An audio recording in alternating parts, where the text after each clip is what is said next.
What is going on, guys? It's Minigame here, and today we have a new minigame called the Wintertodt minigame. This game mostly focuses on fire making and also getting different kinds of loot.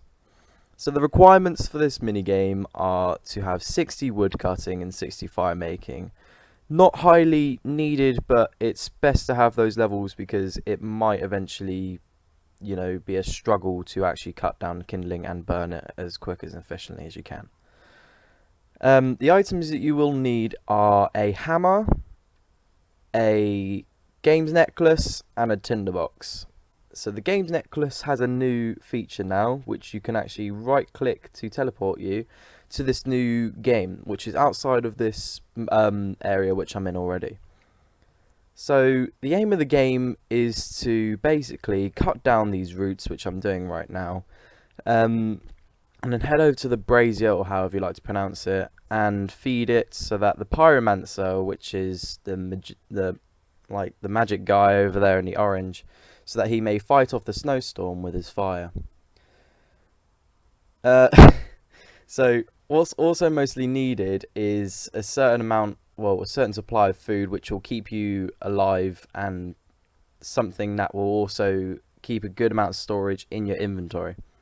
So what I've used at the moment is sourdough brews, and these are useful because they heal, I think it's like 7 HP each dose, and they help a lot, quite efficiently, because it only takes up 4 in my storage in my inventory, and it means I can just take a quick sip even if I've come to like 30 HP or so.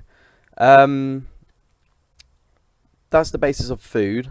So the boss, which is the snowstorm, which is right in the middle, which you can see looping round and round and round, is quite the tough guy, really.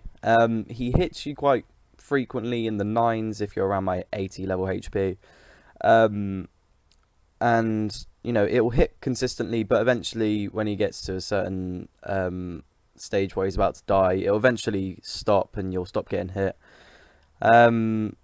So that's his normal attack. His unknown attack, which I think you might see in a video soon, is there will be a 3x3 snowstorm which will drop down blocks of snow, which will drop down on top of you onto a random player, and it will deal up to 16 to 36 damage around my health, but depending on if you're like, a Puri or something like that, I think it will only deal like 5 damage, 4 damage or something like that. Depending on the HP of your level, you'll be able to do this minigame perfectly fine. So coming up is the scores and how this all works. So as you can see is the pyromancer to my left, the orange figure over there. Well, seeing as he just fell down, he is the one that's meant to be keeping the fire going, and if he's not kept alive, then you can't actually physically continue the minigame, so you'll lose points as you do so. You won't minus points, but you won't get more points as you do it, so you must keep the pyromancer going in order to keep the minigame going so you get more points.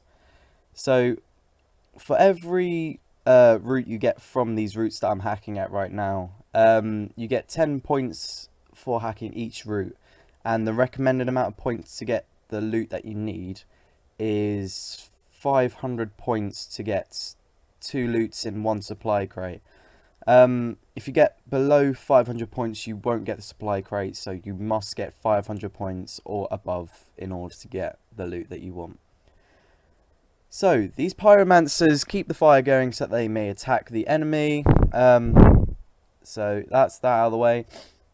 The snowstorm will actually put out the fires if you're not careful, so keep watching out for the fires so you may light them again. Every time you relight the fire, relight my fire.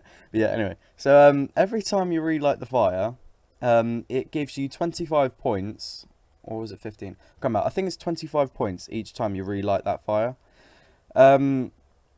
Also, the snowstorm can hit into the brazier, which will also break it, so it will give 25 points to fixing it, which is why you need a hammer. And also, if you relight it again from fixing it, you'll get another 25 points, which will mean you have 50 points, which is basically 5 less logs that you'll have to, or 5 less roots you'll have to cut down in order to get those 500 points.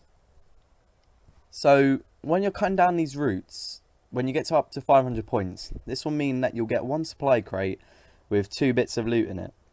If you keep cutting until you get to 1,000 points, this means that you can get 3 different sorts of loot in 1 crate. But this means that you'll have to do this really quickly, really efficiently, in the time that you're given, until the boss is destroyed.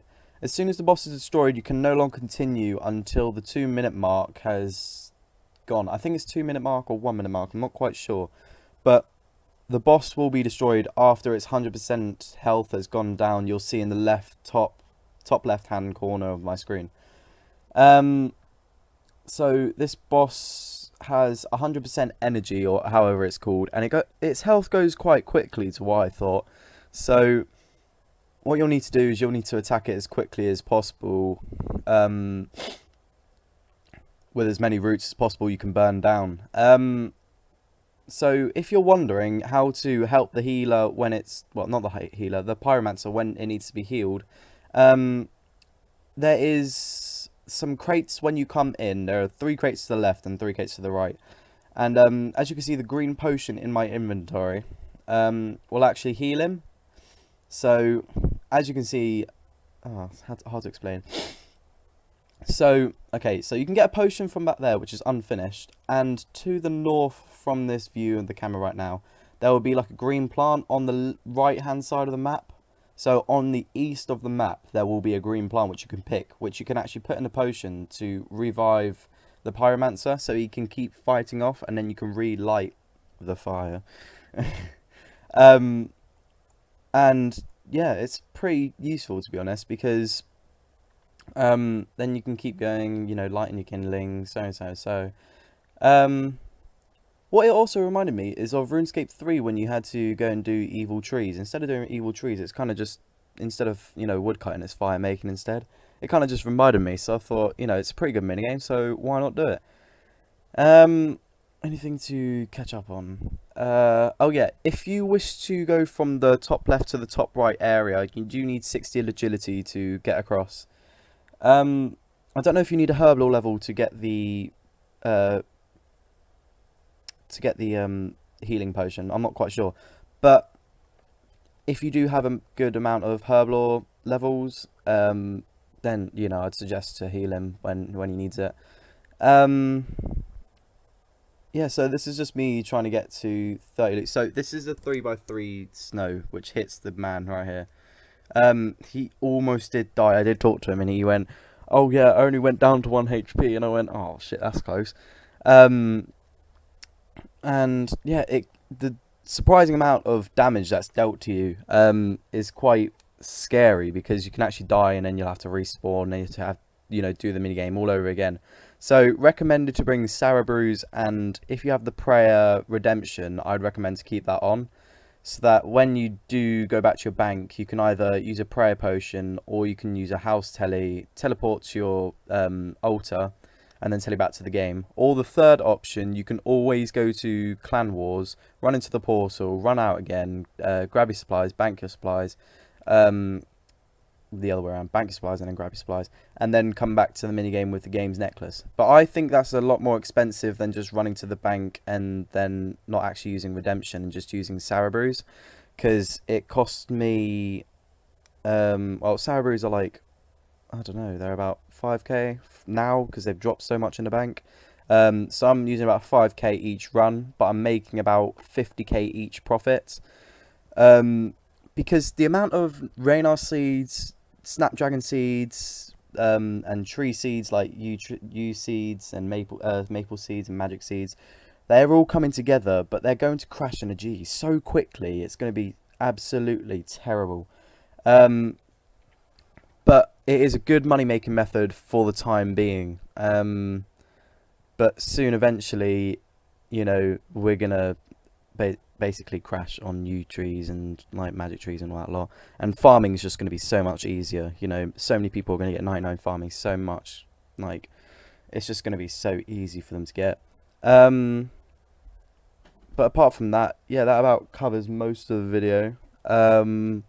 This is just me just trying to get the rest of the loot. There's nothing much I can actually say from that, apart from it gives you like really good fire making levels and such.